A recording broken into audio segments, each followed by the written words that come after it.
जानवरों की, जिसे लेकर उत्तर प्रदेश के कई जिले में दहशत का माहौल देखने को मिल रहा है। गैंग ऑफ वुल्फ का अल्फा भी हम आपको दिखाएंगे, लेकिन देखिए लगातार जिस तरीके से लोग डरे हुए हैं, बेखौफ नजर आ रहे हैं जो तेंदुए हैं, और इसी का नतीजा ये नजर आ रहा है कि एक के बाद एक हमले जो हैं वो लोगों पर हो रहे हैं। ना सिर्फ बहराइच में, बल्कि अब इनकी तादाद जो है कई जिलों में बढ़ती हुई नजर आ रही है। बात बहराइच करे, लखीमपुर की करे, सीतापुर की बात करें, बाराबंकी की बात करें, श्रावस्ती की बात करें, हर जगह इस वक्त आदमखोर जानवरों ने इस तरीके से दहशत फैलाया है कि लोग इस तरीके से डरे हुए और नजर आ रहे हैं। लोगों की रातों की नींद और दिन का चैन सब खराब हो चुका है। लोग अब खुद मोर्चा संभालते हुए नजर आ रहे हैं, क्योंकि वन विभाग की टीम डटी तो है, लेकिन अभी भी सफलता हाथ नहीं लगी है। क्योंकि लगातार देखिए बैठकें हो रही है, कोशिश ये जारी है कि जल्द से जल्द इन आदमखोरों को पकड़ा जाए, लेकिन ये पकड़ में नहीं आ रहे हैं। वन विभाग के सामने एक बड़ी चुनौती इस वक्त बनी हुई है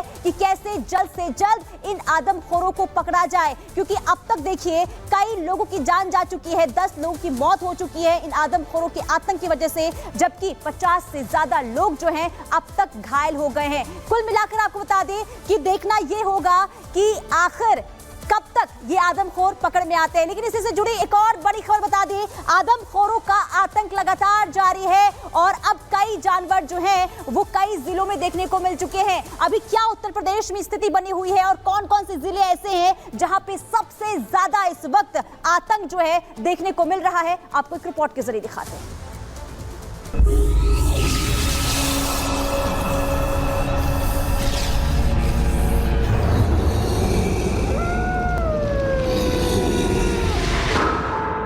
और भारत के कैमरे में कैद लंगड़ा भेड़िया पहली बार दिखा आदमखोरों का सरदार। रात के अंधेरे में करता है मासूमों का शिकार।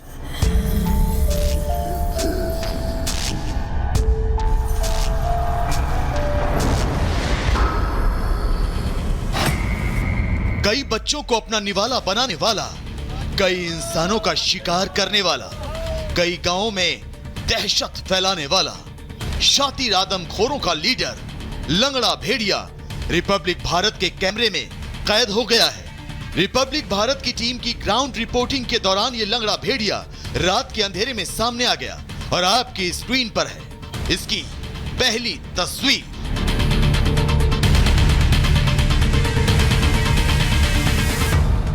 रिपब्लिक भारत के कैमरे में कैद हुआ ये वही लंगड़ा भेड़िया है जो आदमखोरों का सरदार है। ये वही लंगड़ा भेड़िया है जिसकी वजह से पूरा झुंड इंसानी खून का प्यासा बन गया। ये वही लंगड़ा भेड़िया है जिसने सबसे पहले इंसानी बस्ती पर हमले शुरू किए और एक के बाद एक कई मासूमों को अपना निवाला बना लिया। इसी लंगड़े भेड़िए ने अपने साथ साथ सभी भेड़ियों को नरभक्षी बनाया। इसी ने झुंड के भेड़ियों को इंसानी खून चखाया, जिसके बाद पूरा का पूरा झुंड शिकारी बन गया।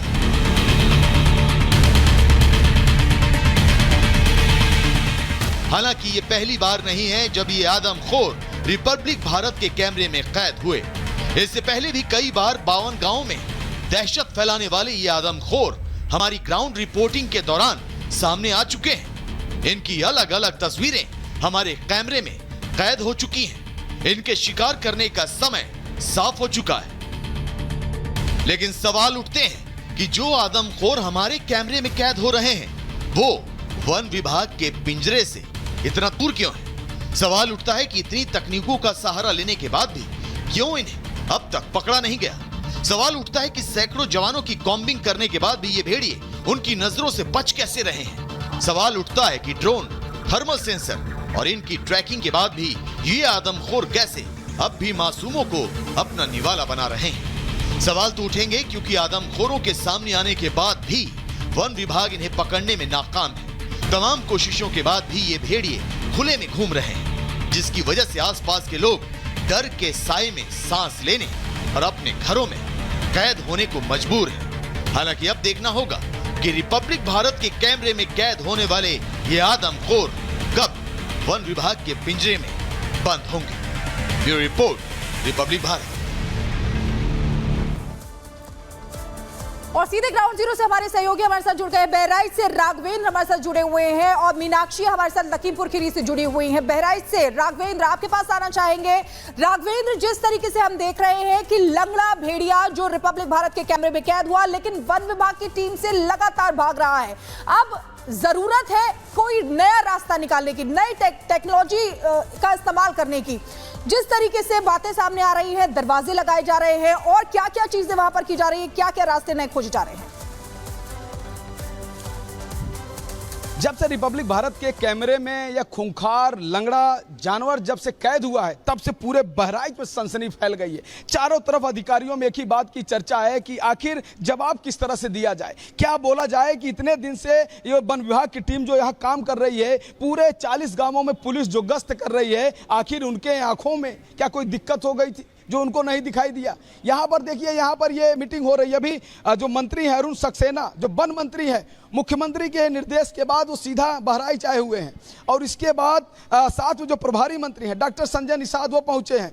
उच्च अधिकारी भी यहाँ पे डीएम आई थी, बीएसपी आई थी, साथ ही वन विभाग के जो उच्च अधिकारी हैं संजय, जिनको नया दायित्व दिया गया है, वो भी हैं। रेणु सिंह भी हैं जो समन्वय का काम देख रही हैं। तो यहाँ पर लगातार मीटिंग चल रही है, रणनीति बन रही है कि आखिर खूंखार आदमखोर भेड़िए को कैसे पकड़ा जाए, कैसे अंकुश किया जाए। एक नहीं, आधा दर्जन जिलों में स्थिति खराब है, चाहे लखीमपुर हो, सीतापुर हो, सुल्तानपुर हो, बाराबंकी हो, उन्नाव हो, बहराइच हो, हर जगह पर इन भेड़ियों का खूंखार आतंक देखा जा रहा है। कहीं भेड़िए, कहीं सियार, कहीं पे बाघ, कहीं पे दूसरे जानवर। इन तरह के हमलों में 15 लोगों की जान गई है। लखीमपुर में 4 लोग मरे हैं, 10 लोग बहराइच में मरे हैं, एक सुल्तानपुर में मरे हैं और कम से कम 60 से 70 लोगों के घायल होने की सूचना है। तो ये जो स्थिति है यहाँ पर काफी भय और आतंक में डूबी हुई है। बच्चे स्कूल नहीं जा पा रहे हैं, किसान खेतों में काम नहीं कर पा रहे हैं, लोग रातों में सो नहीं पा रहे हैं। लेकिन इन्हीं सब चीजों को लेकर यहाँ रणनीति बन रही है। यहाँ पर उच्च अधिकारी हैं, यहाँ